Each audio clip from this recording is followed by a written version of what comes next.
तो फ्रेंड अभी हम बात करने वाले हैं हमारा सेकेंड टॉपिक के बारे में। और अगर आपने फर्स्ट टॉपिक देखा नहीं है तो प्लेलिस्ट में जाके आप फर्स्ट टॉपिक देख सकते हो। अभी हम बात करेंगे सेकेंड टॉपिक पर, जो कि स्टॉक मार्केट बेसिक का जो सीरीज हम स्टार्ट कर रहे हैं, तो उसका जो सेकेंड टॉपिक है वो आज हम डिस्कस करने वाले हैं। ओके, तो सबसे पहले क्या होता है कि पहले तो हमने देखा कि स्टॉक मार्केट बेसिक इन्फॉर्मेशन क्या है, एक्सचेंजेस क्या होते हैं, उसके बाद शेयर क्या होता है और आईपीओ क्या होता है, सब कुछ देखा है। अब बात करने वाले हैं कि स्टॉक मार्केट में काम करने के लिए कौन-कौन से सेगमेंट यहाँ पर हम ट्रेड कर सकते हैं, इन्वेस्टमेंट किधर कर सकते हैं, ट्रेडिंग किधर कर सकते हैं, अलग-अलग प्लेटफ़ॉर्म क्या है, सबके बारे में हम बात करने वाले हैं। ओके, तो सबसे पहले सेगमेंट का मतलब क्या होता है? सेगमेंट का मतलब सिंपल है कि हमें अगर किसी भी कंपोनेंट में हमें अगर ट्रेड करना है, तो वो कौन-कौन से कंपोनेंट है, ठीक है?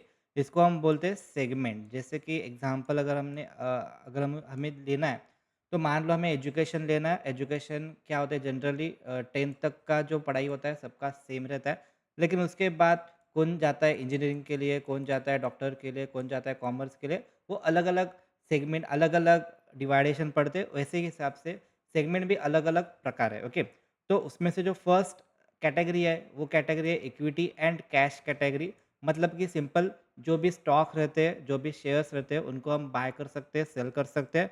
तो वहाँ पर भी हम ट्रेड कर सकते हैं, तो वो कैटेगरी फर्स्ट में आ जाती है।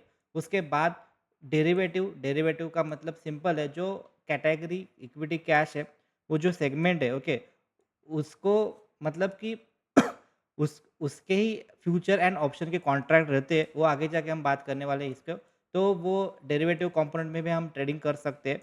उसके बाद करेंसी आती है, करेंसी जैसे कि यूएसडी आईएनआर हो, यूएसडी जेपीवाई हो, ओके। तो ऐसी करेंसी है, इस करेंसी में भी हम ट्रेडिंग कर सकते हैं। उसके बाद आ जाते हैं कमोडिटी, वहाँ पर है गोल्ड है, सिल्वर है, उसके बाद क्रूड ऑयल है। तो इसका जो एक्सचेंज है वो अलग है, लेकिन ये वाला जो एक्सचेंज है वो भी अलग है। लेकिन ये वाला जो दोनों का एक्सचेंज है वो एनएससी और बीएससी दोनों का एक्सचेंज है। लेकिन अगर हमें करेंसी या फिर कमोडिटी में ट्रेड करना है, तो एमसीएक्स नाम का एक एक्सचेंज आता है, वो वहाँ पर हम ट्रेड कर सकते हैं, ठीक है। तो जनरली क्या है, जनरली जो कि इक्विटी कैटेगरी है, मतलब कि जहाँ पर हम जिस भी स्टॉक को बाय कर सकते हैं या फिर सेल कर सकते हैं, इनको हम लॉन्ग टर्म के लिए भी रख सकते हैं, नो प्रॉब्लम। ओके, मतलब कि इन्वेस्टमेंट भी कर सकते हैं और ट्रेडिंग भी कर सकते हैं। लेकिन जो कैटेगरी है, ओके, मान लो कि फ्यूचर कैटेगरी है, ऑप्शन कैटेगरी है, यहाँ पर ओनली हमें क्या करना है, ट्रेडिंग ही करना है। यहाँ पर हम इन्वेस्टमेंट नहीं कर सकते। ओके, उसके बाद करेंसी में भी ओनली हम ट्रेडिंग कर सकते हैं, यहाँ पर इन्वेस्टमेंट नहीं कर सकते। उसके बाद कमोडिटी भी ओनली हम क्या कर सकते हैं, ट्रेडिंग कर सकते हैं, यहाँ पर भी इन्वेस्टमेंट नहीं कर सकते। तो ये हो गया हमारा सेगमेंट कैटेगरी। यहाँ पर अलग अलग सेगमेंट है, अलग अलग सेगमेंट के अलग अलग एडवांटेजेस रहते हैं, डिसएडवांटेज भी रहते हैं। और लेकिन ज़्यादातर जो भी ट्रेडिंग है वो सेफ, जो ट्रेडिंग है वो इक्विटी एंड डेरिवेटिव वाला, ये जो पार्ट है इक्विटी एंड कैश वाला, सॉरी डेरिवेटिव नहीं, इक्विटी एंड कैश का जो ट्रेडिंग रहता है वो काफ़ी ज़्यादा सेफ रहता है, सिक्योर रहता है। ओके, और उसके बाद जो आता है डेरिवेटिव, जो कि इक्विटी डेरिवेटिव से मिलता है, ओके, जो कि इक्विटी डेरिवेटिव से मिलता वाला जो ट्रेडिंग है, ओके, डेरिवेटिव, ये comparative to derivative, comparative to equity थोड़ा-सा डिफ़िकल्ट, मतलब कि थोड़ा-सा आपको रिस्क लेना पड़ेगा यहाँ पर। उसके बाद ज़्यादा रिस्क आती है यहाँ पर, कमोडिटी में ज़्यादा रिस्क रहती है, बिकॉज़ ये सारा कुछ न्यूज़ के हिसाब से ऊपर-नीचे हो जाता है। ओके, और उसके बाद आता है करेंसी में। ओके, तो डिफ़िकल्ट ट्रेडिंग मतलब कि अगर आप बिगिनर हो, देन आप इक्विटी और कैश में ट्रेड कर सकते हो। यहाँ पर ज़्यादा रिस्क नहीं रहती। ओके, लेकिन आपके आपके हिसाब से क्वालिटी ऑफ स्टॉक देखना पड़ेगा, फंडामेंटल, टेक्निकल सब कुछ। अगर आप यहाँ पर जो कि कम रुपए वाले जो शेयर रहते हैं, मतलब कि पेनी शेयर जो रहते हैं, वहाँ पर अगर आप आँख बंद करके ट्रेडिंग करोगे तो वो भी डिफ़िकल्ट होगा। लेकिन अगर आपने मनी मैनेजमेंट प्लान किया, अगर आपने रिस्क मैनेजमेंट प्लान किया, साइकोलॉजी आपकी ठीक है, और उसके बाद आप जो ब्लू चिप कंपनी है वहाँ पर अगर आप काम करोगे, तो वहाँ पर डिफ़िकल्टी कम आएगी कंपैरेटिव टू पेनी शेयर। लेकिन उसके बाद के जो हायर रिस्क है, मतलब कि लोवेस्ट रिस्क यहाँ पर है, थोड़ा-सा ज़्यादा रिस्क यहाँ पर है। इसमें से थोड़ा ज़्यादा रिस्क यहाँ पर होता है और सबसे ज़्यादा रिस्क यहाँ पर होता है। बिकॉज़ यहाँ पर रिस्क क्यों आता है ज़्यादा? बिकॉज़ ये न्यूज़ बेसिंग जास मतलब कि ज़्यादातर न्यूज़ बेस के हिसाब से ये अप ऊपर एंड नीचे होता रहता है, ठीक है? तो ये पार्ट हमने अभी देखा। उसके बाद आ जाता है कि टाइप ऑफ ट्रेडिंग क्या होती है, कौन-कौन से प्रकार की ट्रेडिंग हमें यहाँ पर स्टॉक मार्केट में देखने को मिलता है। सबसे पहला जो कैटेगरी है वो है इंट्राडे ट्रेडिंग। इंट्राडे का मतलब है सिंगल डे, मतलब कि आज ही बाय करने का, आज ही सेल करने का, इसको बोलते हैं हम इंट्राडे ट्रेडिंग। मान लो मार्केट का जो टाइमिंग है वो टाइमिंग है 9:15 से मार्केट एक्चुअली ट्रेडिंग के लिए स्टार्ट होती है, लेकिन उससे पहले मार्केट जो स्टार्ट होता है वो 9 एएम को स्टार्ट होता है, ठीक है? तो 9 एएम से लेके 9:07 एएम तक यहाँ पर प्री ओपन सेशन होता है, मतलब कि यहाँ पर भी हम बाय एंड सेल के ऑर्डर डाल सकते हैं, लेकिन ट्रेडिंग नहीं कर सकते। ट्रेडिंग स्टार्ट करते हैं 9:15 से अबव, ओके? तो 9:15 के एएम के बाद ही हम ट्रेडिंग स्टार्ट कर सकते हैं, लेकिन उससे पहले हम बाय और सेल का ऑर्डर भी डाल सकते हैं। ये डालने का टाइमिंग है 9 एएम से लेके 9:07, कभी-कभी 9:08 भी होता है, लेकिन मान लो 9:06 एएम ते तक हम ऑर्डर यहाँ पर प्लेस कर सकते हैं, ओके? तो ये होता है pre open session. After 9:15 am से लेके 3:15 एएम तक हम इंट्राडे ट्रेडिंग कर सक पीएम सॉरी पीएम तक हम इंट्राडे ट्रेडिंग कर सकते हैं, ओके? बिकॉज़ 3:30 को आप हमारा जो मार्केट रहता है वो क्लोज़ हो जाता है, ओके? 3:30 पीएम को हमारा मार्केट जो है वो क्लोज़ हो जाता है, और 3:30 से पहले 3:15, ओके, 3:15 पीएम तक हमारा जो ट्रेडिंग का जो सेशन है वो एक्टिव रहता है। यहाँ पर हम बाय भी कर सकते हैं, सेल भी कर सकते हैं, सारा कुछ यहाँ पर हम कर सकते हैं। तो इसको बोलते हैं इंट्राडे ट्रेडिंग। अगर हमें स्विंग ट्रेडिंग करना है, मतलब पोजिशनल ट्रेडिंग करना है, मतलब कि एक्स वाई जेड का शेयर है और मुझे ये बाय करना है, लेकिन मुझे मालूम है कि ये 4 दिन में बढ़ने वाला है, तो मैंने आज बाय किया, 4 दिन बाद मैंने उसको सेल किया, तो उसको बोलते हैं हम पोजिशनल ट्रेडिंग, और इसी को ही बोलते हैं स्विंग ट्रेडिंग, ठीक है? मतलब कि 1 ईयर से पहले अगर इसको हमने बेचा, मतलब पहले तो खरीदी किया, बाय किया, 1 साल के अंदर इसको हमने सेल किया, तो ये जो शॉर्ट टर्म ट्रेडिंग है इसको बोलते हैं स्विंग ट्रेडिंग। तो स्विंग ट्रेडिंग अगर आपने किया तो यहाँ पर जो आपका प्रॉफ़िट हो जाएगा, उसके ऊपर आपको अभी अभी तक का जो फाइनेंशियल मतलब कैटेगरी है, ओके, टैक्स के हिसाब से 20% का जो भी प्रॉफिट है, जो भी गेन है, 20% तक का गेन आपको देना पड़ता है अगर आपने स्विंग ट्रेडिंग किया तो।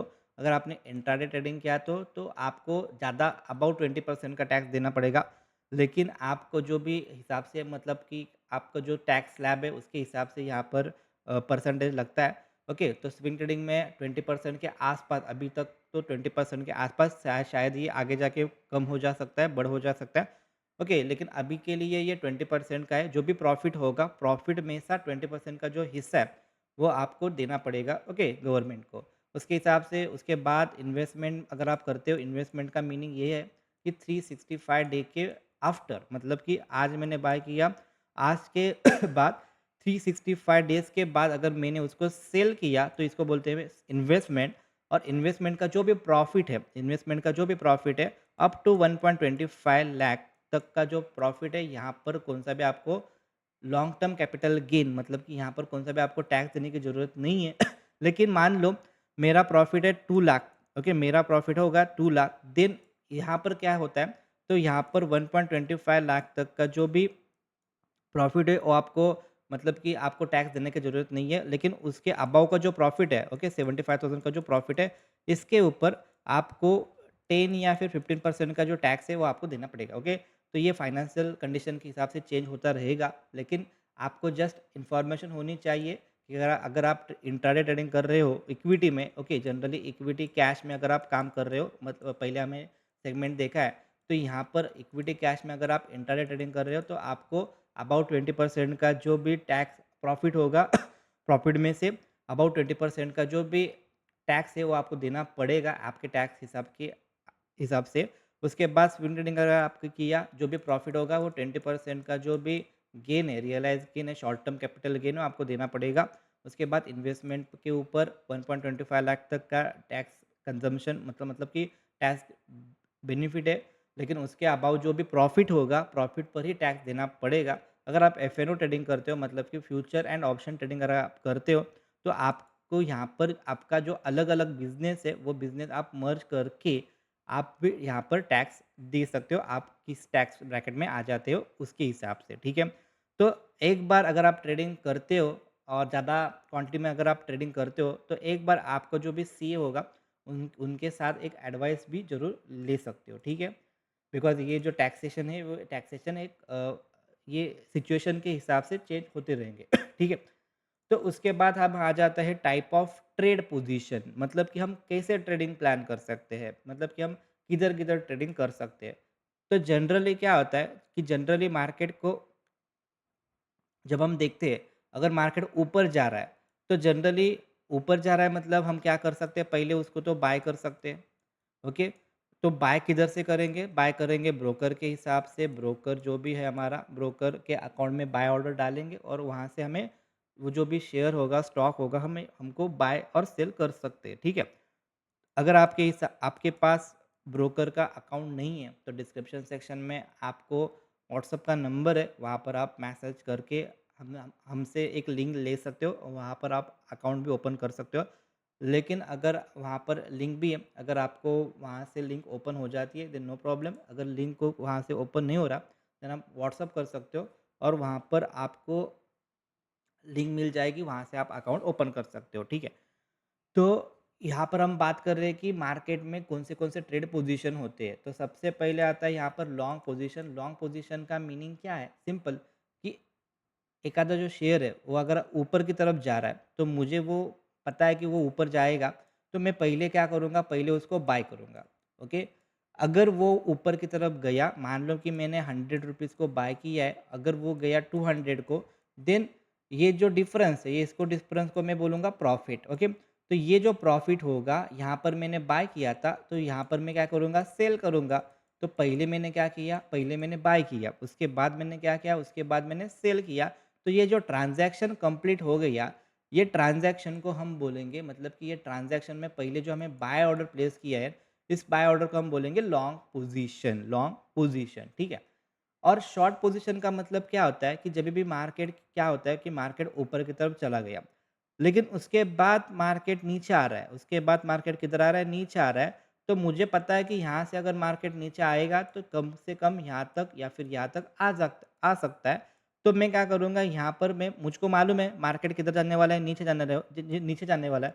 तो मैं पहले बाय नहीं करूँगा, मैं पहले उसको क्या करूँगा, सेल करूँगा। मान लो मैंने 100 रुपीज़ को सेल किया है। अगर वो मैंने सेल ऑर्डर डालने के बाद अगर वो नीचे चला गया और वो चला गया 55 रुपीज़ तक, तो ये जो डिफ़रेंस होगा इसको हम बोलूँगा प्रॉफ़िट। ये जो डिफ़रेंस है इसको मैं बोलूँगा प्रॉफ़िट। और 55 को मुझे पता चला कि इधर से अब अच्छा खासा मुझे प्रॉफ़िट हो गया है। अब मुझे यहाँ पर प्रॉफ़िट को बुक करना है, तो मैं पहले सेल किया था, उसके बाद मैं बाय करूँगा। ओके, तो ये जो ट्रांज़ैक्शन हो गया, जो मैंने पहले सेल किया है, जो भी स्टॉक, जो भी इंडेक्स, जो भी स्क्रिप्ट है, वहाँ पर मैंने सेल ऑर्डर पहले से ही प्लेस किया, तो उसको मैं बोलूँगा शॉर्ट पोजीशन, ठीक है? तो ट्रेड पोजीशन 2 होते हैं, एक होते हैं लॉन्ग, एक होता है शॉर्ट। अगर मुझे मालूम है मार्केट ऊपर की तरफ जाने वाला है, मुझे वहाँ पर मतलब कि ट्रेड लेना है, तो अगर मुझे ऊपर का ट्रेड लेना है, बाय की तरफ का ट्रेड लेना है, तो मैं उसको बोलूँगा लॉन्ग पोजीशन। अगर मुझे मालूम है यहाँ से मार्केट रिवर्स आ जाता है नीचे की तरफ, अगर ये नीचे की तरफ जाने वाला है, तो उसको मैं शॉर्ट करूँगा, देन उसको मैं बोलूँगा, मतलब कि उसको मैं सेल करूँगा, देन उसको मैं बोलूँगा शॉर्ट पोजीशन। तो ये जो शॉर्ट या फिर लॉन्ग, ये कब डिसाइड होता है? अगर आपने पहले बाय एंट्री प्लेस की, देन उसको बोलते हैं लॉन्ग पोजीशन। पहले आपने सेल एंट्री प्लेस की, देन उसको बोलते हैं शॉर्ट पोजीशन। ओके, यहाँ पर कौन-सा भी गलतफ़हमी नहीं रहनी चाहिए कि मेरे पास स्टॉक या फिर शेयर्स नहीं है, तो मैं पहले उसको सेल कैसे करूँगा? तो देखो कैसा है कि आपके पास हो या ना हो, इसको कोई फ़र्क नहीं पड़ता। ब्रोकर क्या करता है, ब्रोकर आपको सेल करने के लिए परमिशन देता है, मतलब कि जो भी इक्विटी है, जो भी स्क्रिप्ट है, ओके, इसको आप क्या कर सकते हो, पहले से ही सेल कर सकते हो। किनके हिसाब से, मतलब कि ऑन व्हिच बेसिस? तो ब्रोकर के पास एक्स्ट्रा शेयर्स होते हैं, तो वहाँ से वो क्या करते हैं, आपको सेल करने के लिए परमिशन देते हैं। तो देखो, इंट्राडे अगर आप कर रहे हो, इक्विटी में अगर आप इंट्राडे कर रहे हो, तो आपको लॉन्ग पोजीशन भी कर सकते हो, आप शॉर्ट पोजीशन भी कर सकते हो। मतलब कि एक्स वाई जेड शेयर है, ओके, उसको बोलते हैं हम इक्विटी। मान लो कि रिलायंस का शेयर है या फिर कौन-सा भी एक्स वाई जेड का शेयर है, ओके। मुझे पता चला कि ये जो शेयर है आज के दिन, मतलब आज ही के दिन ये नीचे जाने वाला है, तो मैं उसको इंट्राडे में सेल भी कर सकता हूँ, इंट्राडे में सेल भी कर सकता हूँ। नीचे अगर वो गया, तो मैं बाय भी कर सकता हूँ, नो प्रॉब्लम। लेकिन मुझे पता चला कि एक्स वाई जेड का जो शेयर है, लेकिन आज वो नीचे नहीं जाने वाला। ये 2 दिन बाद नीचे जाने वाला है, 4 दिन बाद नीचे जाने वाला है। तो ये इक्विटी कैटेगरी में अगर वो है, देन उसको मैं शॉर्ट नहीं कर सकता। देन उसको मैं शॉर्ट नहीं कर सकता। शॉर्ट इक्विटी कैटेगरी में ओनली आप इंट्राडे ही में कर सकते हो। आप शॉर्ट सेलिंग जो है वो इक्विटी मतलब इक्विटी कैश सेगमेंट में आप शॉर्ट नहीं कर सकते हो, वहाँ पर ओनली लॉन्ग पोजीशन है।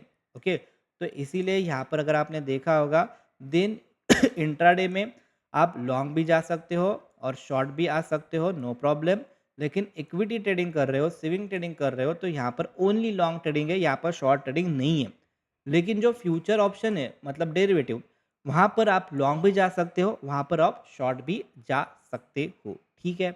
और एक बात मैं बताने की यहाँ पर रह गया, अगर मान लो आपने 100 रुपीज़ को बाय किया है और ये ऊपर की तरफ गया 105 को, लेकिन आपका जो टारगेट है वो मान लो कि वो टारगेट है 130 का, 140 का आपका टारगेट है और ये 105 से वो नीचे आ गया, ये 90 को आ गया, देन पहले आपने क्या किया था? बाय किया था। किधर जाने वाला था मार्केट? ऊपर जाने वाला था, इसलिए आपने बाय किया। लेकिन ये आपके डायरेक्शन के अलग डायरेक्शन को चला गया।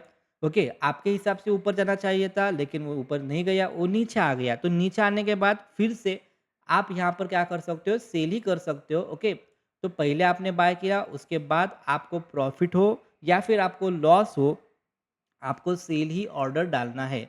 अगर आपने पहले सेल किया होगा और मार्केट नीचे गया, प्रॉफिट हो गया, आप बाय कर सकते हो। लेकिन मार्केट सेल करने के बाद ऊपर चला जाता है और आपको यहाँ पर लॉस हो जाता है और उसके बाद आपको वो पोजीशन एग्जिट करना है, तो आपको सेल से बाय ही करना पड़ेगा। ओके, तो ये डिफरेंस है। उसके बाद हम आ जाते हैं सबसे important parameter. Okay, 2 important parameter है, उसमें से फर्स्ट पैरामीटर को हम यहाँ पर डिस्कस करते हैं। तो मान लो मैंने क्या किया है, मैंने यहाँ पर मुझे लगा मार्केट ऊपर की तरफ जाने वाला है, तो मैंने यहाँ पर बाय किया है, ठीक है? मैंने यहाँ पर बाय किया है। लेकिन यहाँ पर क्या हो गया, मार्केट ऊपर तो चला गया, यहाँ पर ऊपर तो चला गया, लेकिन मेरा मान लो हमारा टारगेट जो है ये टारगेट है। ओके, मान लो मेरा टारगेट ये है। अभी के लिए मार्केट इधर तक ऊपर गया है, उसके बाद मार्केट नीचे आया, तो मेरे एंट्री जिधर हो गई है, मेरी एंट्री इधर हो गई है बाय को, और ये मेरे एंट्री के नीचे चला गया, मेरे एंट्री से ये नीचे चला गया, ये नीचे किधर भी जा सकता है। अगर आप ऑप्शन ट्रेडिंग कर रहे हो या फिर फ्यूचर ट्रेडिंग कर रहे हो, तो ये नीचे किधर भी जा सकता है। मान लो आपने ऑप्शन ट्रेडिंग आप कर रहे हो और यहाँ पर 50 रुपीज़ का कौन सा भी प्रीमियम होगा, वो आपने बाय किया है। ये एक्सपायरी डे को ज़ीरो भी हो सकता है, मतलब कि 50 का ज़ीरो भी होल कैपिटल भी आपका डूब सकता है, ठीक है? तो इससे लिए आपका होल कैपिटल सिक्योर होने के लिए आप क्या कर सकते हो, अगर मैंने यहाँ पर बाय किया है और मुझे लगता है कि ये ऊपर की तरफ ही जाएगा, लेकिन मुझे ये ऐसा ऐसा भी फ़ील है कि अगर ये गलती से इसके नीचे चला गया, अगर ये गलती से इसके नीचे चला गया, देन यहाँ से वो किधर भी जा सकता है, मतलब नीचे किधर भी जा सकता है, मतलब ये ज़ीरो भी हो सकता है, ठीक है? तो स्ट्रिक्टली आपको क्या करना है, अगर आपने यहाँ पर किधर भी बाय किया है और यहाँ से मार्केट गलती से नीचे, नीचे, नीचे जाता है, तो एक प्राइस ऐसा आएगा जो आपको बोलेगा ये हमारा स्टॉप लॉस का प्राइस है। मतलब कि मेरा जो मैक्सिमम लॉस है वो इधर तक का ही है, इतना ही मेरा मैक्सिमम लॉस है। इससे नीचे अगर ये जाता है तो मैं यहाँ से क्या करूँगा, ये पोजीशन कट करूँगा। मतलब मैं पहले से ही हमारा जो ब्रोकर है वहाँ पर मैं स्टॉप लॉस लगा के रखूँगा। वहाँ पर क्या होता है, आप जब एंट्री लेते हो तो वहाँ से आपको स्टॉप लॉस लगाने के लिए और टारगेट लगाने के लिए सब कुछ आ जाता है। वो भी वीडियो वीडियो में डालूँगा। तो पहले मैंने क्या किया, स्टॉप लॉस प्लेस किया। स्टॉप लॉस का मीनिंग क्या होता है, मैक्सिमम इतना मुझे लॉस बेयर करना पड़ेगा, ठीक है? अगर ये गलती से इसके नीचे जाता है तो यहाँ से मार्केट और नीचे जा सकता है, तो मेरा कैपिटल और लॉस हो सकता है। तो मुझे मेरा कैपिटल प्रोटेक्ट करना है। अगर मुझे मेरा कैपिटल प्रोटेक्ट करना है तो मैं पहले क्या करूँगा, एंट्री लेने के बाद मुझको ये यहाँ पर स्टॉप लॉस लगाना पड़ेगा। ज़्यादातर जो भी इंट्राडे ट्रेडिंग करते हैं या फिर फ्यूचर में ट्रेडिंग करते हैं या फिर ऑप्शन में ट्रेडिंग ट्रेडिंग करते हैं, इनके लिए 100% स्टॉप लॉस कंपलसरी है। लेकिन जो भी स्विंग ट्रेडिंग करते हैं, मतलब इक्विटी में जो भी लोग ट्रेडिंग करते हैं या फिर इन्वेस्टमेंट में जो भी लोग ट्रेडिंग करते हैं, तो वहाँ पर स्टॉप लॉस लगाने का मेथड थोड़ा अलग है। ओके, वो आगे जाके हम बात करेंगे, लेकिन यहाँ पर हम बात करें अभी स्टॉप लॉस के बारे में। तो स्टॉप लॉस मतलब ऐसा प्राइस जहाँ पर हम मैक्सिमम लॉस बेयर करने के लिए रेडी है। ओके, और टारगेट का मतलब क्या होता है कि अगर मैंने यहाँ पर बाय किया है और मिनिमम ये पॉइंट मेरा टारगेट है, ठीक है? इसको बोल देंगे टारगेट जो कि मेरा प्राइस है, ओके? तो ये हम बात किया लॉन्ग साइड के लिए। अगर मुझे मान लो मुझे सेलिंग करना है, ओके? मुझे पता चला कि अगर मार्केट इसके नीचे आता है तो नीचे जा सकता है। देन मैंने क्या किया, एग्ज़ाम्पल के लिए मैं ये वाला लेवल लेता हूँ। अगर मार्केट इसके नीचे चला गया तो मुझे क्या होगा मुझे बेनिफिट हो सकता है। मुझे पता है कि मार्केट इसके नीचे चला गया तो मार्केट और नीचे जा सकता है। देन मैं क्या करूँगा, यहाँ पर सेल ऑर्डर डालूँगा। अगर मैंने नीचे सेल किया है मतलब कि म मुझका जो मेरा जो प्रेडिक्शन है मार्केट नीचे जाएगा और मेरा जो स्टॉप लॉस है, मान लो कि ये वाला मेरा स्टॉप लॉस है, ओके? तो मेरा जो रिस्क है वो इतना ही रिस्क है, ठीक है? और मुझे लगता है कि मार्केट मिनिमम यहाँ इस लेवल तक आ सकता है, ये मेरा टारगेट है। अगर मैंने सेल किया और मेरे फ़ेवर में मार्केट चला जाता है तो ये जो डिफ़रेंस है, इस डिफ़रेंस को हम बोलेंगे प्रॉफ़िट। इस डिफ़रेंस को मैं क्या बोलूँगा? प्रॉफ़िट, ठीक है? ओके। और मुझे पता चला कि मार्केट इसके ऊपर चला गया तो ऊपर जा सकता है, मैं यहाँ पर एंट्री लूँगा, लेकिन मुझे क्या प्रेडिक्शन है ऊपर जाने वाला है मार्केट, तो मैं एंट्री क्या करूँगा, बाय को एंट्री करूँगा और ये वाला अगर मेरा स्टॉप लॉस है मतलब कि इसके नीचे अगर चला जाता है तो ये ऊपर नहीं जाएगा, ये नीचे जा सकता है या फिर साइडवेज जा सकता है। तो मैं यहाँ पर बाय किया, यहाँ पर स्टॉप लॉस लगाया और मान लो कि मेरा जो टारगेट है वो ये टारगेट है और यहाँ पर जब ये आएगा तो मैं एग्ज़िट कर सकता हूँ, ठीक है? तो ये सब कुछ है यहाँ पर, ओके। देन हम बात करेंगे सबसे इम्पोर्टेंट पैरामीटर जो कि है रिस्क रिवॉर्ड रेशो। ओके। अगर आपने ये टॉपिक पर कमांड हासिल कर ली तो मार्केट में आपको कोई भी रोक नहीं सकता, ओके? समझ में मैं डालूंगा आपको, ओके? ध्यान से देखिए कि रिस्क रिवॉर्ड क्या होता है। रिस्क का मतलब क्या होता है? तो सिंपल है, रिस्क मतलब मेरा जो एंट्री है, ओके? मेरा जो एंट्री है उससे लेके जो भी मेरा स्टॉप लॉस का डिस्टेंस है, इसको मैं बोलूँगा रिस्क। मतलब कि ज़्यादा से ज़्यादा मेरा कितना मनी लॉस हो सकता है, इसको बोलूँगा मैं रिस्क। रिवॉर्ड का मतलब क्या होता है? तो रिवॉर्ड का मीनिंग सिंपल है कि जहाँ मैंने टारगेट डिसाइड किया है, ओके? ये लॉन्ग पोज़ीशन के लिए है, अगर शॉर्ट है तो एंट्री पहले आएगा, ओके? लेकिन जो बिग अमाउंट है, मेरा जो टारगेट है, उसको मैं क्या करूँगा, टारगेट में से एंट्री प्राइस को अगर मैंने माइनस किया तो उसको मैं बोलूँगा रिवॉर्ड। मान लो एग्जांपल में हम 100 रुपीज़ को एक आधा शेयर है जो हम बाय किए, ओके? और मेरा जो टारगेट है वो है 110 का और मेरा जो स्टॉप लॉस है वो है 90 रुपीज़ का। तो यहाँ पर मेरा जो टारगेट से मैं एंट्री पॉइंट माइनस किया तो ये हो गया मेरा रिवॉर्ड और स्टॉप लॉस से एंट्री पॉइंट में अगर माइनस करता हूँ, सॉरी, एंट्री पॉइंट से स्टॉप लॉस अगर मैं माइनस किया, ये जो डिफरेंस है ये मेरा ये रिस्क है। मतलब यहाँ पर मेरी रिस्क है 10 रुपीज़ का और रिस्क डिवाइडेड बाय रिवॉर्ड, इसका मतलब है रिस्क रिवॉर्ड रेशो। अगर मेरा रिस्क यहाँ पर 10 रुपीज़ का आ रहा है, ओके? और रिवॉर्ड जो आ रहा है वो भी 10 रुपीज़ का आ रहा है, मतलब कि मेरा जो रेशो आ रहा है वो 1:1 आ रहा है, ठीक है? और सेकंड है, अगर यहाँ पर मैं क्या करता हूँ, 110 का टारगेट है वो थोड़ा चेंज करता हूँ, इसको मैं करता हूँ 130 टारगेट का, ठीक है? और स्टॉप लॉस सेम है। तो रिस्क रिवॉर्ड क्या आएगा? रिस्क तो मेरी सेम है 10 रुपीज़ का और रिवॉर्ड जो है 30 रुपीज़ का, मतलब रेशो कितना आया, 1:3 आया, ठीक है? अगर मैंने 1:, मान लो कि ये 140 का मेरा टारगेट है और मेरा स्टॉप लॉस जो है वो है 90 रुपीज़ का, मतलब कि टारगेट है मेरा 40 रुपीज़ का, स्टॉप लॉस है मेरा 10 रुपीज़ का, मतलब रिस्क रिवॉर्ड कितना आया, 1:4 आया। और एक एग्जांपल लेते हैं, मेरा जो टारगेट है 110 का ही है लेकिन मेरा स्टॉप लॉस 50 रुपीज़ का है। तो ये क्या होगा? तो ये पहले तो मेरी रिस्क आ गई 50 रुपीज़ की, बिकॉज़ 100 में से 50 गया, 50 रहा, ओके? उसके बाद जो टारगेट है वो टारगेट सिर्फ 10 पॉइंट का है, मतलब कि 5:1, ये थोड़ा-सा गलत है, ठीक है? अगर मैंने कहा किधर भी एंट्री ली है, तो मैं पहले क्या करूँगा, एंट्री लेने से पहले मैं देखूँगा कि यहाँ पर मेरे रिस्क कितना है। लोग गलती क्या करते हैं, ट्रेडिंग करते समय लोग थोड़ा-सा फोमो में आ जाते हैं। वो यहाँ पर रिस्क रिवॉर्ड नहीं देखते, डायरेक्टली कूदते हैं, ओके? आँख बंद करके, और उसके बाद जो नतीजा आता है वो कभी-कभी प्रॉफ़िट जाता है, कभी-कभी मोस्ट ऑफ टाइम लॉस हो जाता है, ठीक है? तो हमेशा एक चीज़ आपको नोटिस करनी चाहिए, वेरी इंपॉर्टेंट टॉपिक है, कि पहले कभी भी आप ट्रेड करो, ट्रेड करते से पहले आप हमेशा रिस्क डिफाइन करो। कि इस ट्रेड में मेरा ज़्यादा से ज़्यादा कितना रुपीज़ जा सकता है, ओके। अगर आपने इस चीज़ को मास्टर किया, देन आगे जाके आपको कोई भी दिक्कत नहीं आ सकती, ठीक है, okay. Because stock market is a part of probability. ये प्रोबेबिलिटी 30% भी हो सकती है, प्रोबेबिलिटी 10% भी हो सकती है, प्रोबेबिलिटी 20% भी हो सकती है, प्रोबेबिलिटी 50% भी हो सकती है और उसके ज़्यादा भी हो सकती है।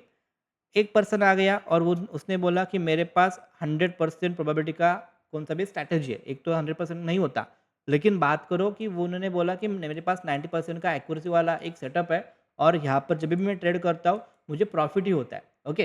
तो 90% मुझे प्रॉफ़िट होता है, लेकिन वो क्या करता है, मान लो कि वो उसका जो रिस्क है वो ₹10 का है, लेकिन रिवॉर्ड जो है वो ₹5 का है। तो क्या होगा?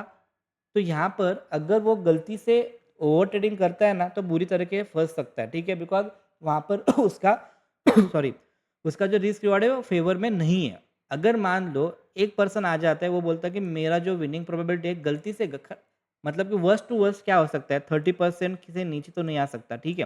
तो 30% उसका जो स्ट्रैटेजी का एक्यूरेसी है वो 30% है। लेकिन वो रिस्क रिवॉर्ड लेता है 1:3 से ऊपर। तो क्या हो सकता है, 10 में से 3 ट्रेड उसको विन आ जाएँगे, लेकिन 7 ट्रेड उसको लॉस हो जाएँगे। अगर मान लो 10 पॉइंट लेता है हमेशा, तो 10 इंटू 3 ट्रेड उसके जो है विन हो गए, ओके। 10 सॉरी 10 पॉइंट का एसएल है और 30 पॉइंट का उसका प्रॉफ़िट है। तो 1:3 के हिसाब से तो यही हो गया, ठीक है। तो क्या हो सकता है, 30 में से 3 बार वो जीता है, मतलब उसको 90 पॉइंट मिले हैं, लेकिन 10 उसका पॉइंट स्टॉप लॉस में चला गया, ओके। तो 10 इंटू 7 अगर हमने किया, बिकॉज़ 7 बार उसका स्टॉप लॉस गया है, तो 10 पॉइंट उसका गया है, 7 बार गया है, तो उसका जो टोटल होता है वो होता है 70। अगर मैंने इसको सब्सट्रैक्शन वगैरह-वगैरह किया, ओके, तो 90 में से 90 मेरा पॉइंट मुझे प्रॉफ़िट आ गया था, 90 पॉइंट का मेरा प्रॉफ़िट था, लेकिन 70 पॉइंट का मुझे लॉस हो गया है, तो नेट टू नेट मेरे पास 20% का प्रॉफ़िट है। ठीक है? तो 20 पॉइंट हो, परसेंट हो, ओके, 20 पॉइंट का मुझे प्रॉफ़िट है। तो आपकी एक्यूरेसी कितनी भी पुअर हो, आपकी स्टेटअप की स्ट्रैटेजी कितनी भी पुअर हो, लेकिन अगर आपने रिस्क रिवार्ड को सही से इस्तेमाल किया, अगर आपने रिस्क रिवार्ड को मिनिमम 1:3 के ऊपर अगर आपने रिस्क रिवार्ड ट्रेड किया, तो आपको हमेशा आप क्या हो सकते हो, प्रॉफ़िटेबल हो सकते हो, ओके। लोग क्या करते हैं, लोग ज़्यादातर लॉसेस क्यों लेते हैं? बिकॉज़ वो रिस्क रिवॉर्ड को फ़ॉलो नहीं करते। अगर आपने सही से साइकोलॉजी क्या होती है, उसके बाद मनी मैनेजमेंट क्या होता है, उसके बाद रिस्क रिवॉर्ड को मास्टर किया ना, तो आपको कोई भी मार्केट में नहीं रोक सकता, बिकॉज़ ये खूब ज़्यादा हेल्पफुल चीज़ है। एक चीज़ ध्यान में दीजिए, किधर भी आपको ट्रेडिंग लेन करना है, अगर आप आगे जाके प्रोफेशनल ट्रेडिंग करने वाले हो, तो आपको रिस्क रिवॉर्ड 101% इस्तेमाल करना पड़ेगा। अगर आपने इसको इस्तेमाल नहीं किया, आप अंधाधुंध buy and sell, buy and sell, buy and sell करते रहोगे, तो एक टाइम के बाद आपको ट्रेडिंग छोड़ भी सकते हो, ठीक है? तो ये काफ़ी ज़्यादा इम्पोर्टेंट पॉइंट है, ओके? ये आप हमेशा आपके दिमाग में डालो, जब भी आप ट्रेड करोगे, मिनिमम आपको टारगेट देखना है 1:3 का, ओके। अगर ये इसके नीचे, अगर आपने एक ट्रेड देखा, अगर आपको लगा कि यहाँ तो 1:2 ही जा रहा है, यहाँ तो 1:1 ही जा रहा है, ओके। तो जब भी आपको लगेगा ना कि यहाँ तो टारगेट मुझे 1:1 ही मिल रहा है, या फिर मुझे 1:2 के नीचे टारगेट सिर्फ मिल रहा है, तो यहाँ पर आप क्या कर सकते हो, यहाँ पर आप ट्रेड मत करो, because no trade always no loss, और no trade always no loss ये सबसे ज़्यादा हेल्पफुल चीज़ है। ये आगे जाके आपको समझ में आएगा, जिन्होंने भी ट्रेडिंग ज़्यादा किया है, तो यही पर्सन आपको बता सकता है ये चीज़, ओके। जिन्होंने ट्रेडिंग नहीं की, वो ज्ञान अगर आपको देंगे, तो ये आप करने के बाद मुझे कमेंट भी कर सकते हो।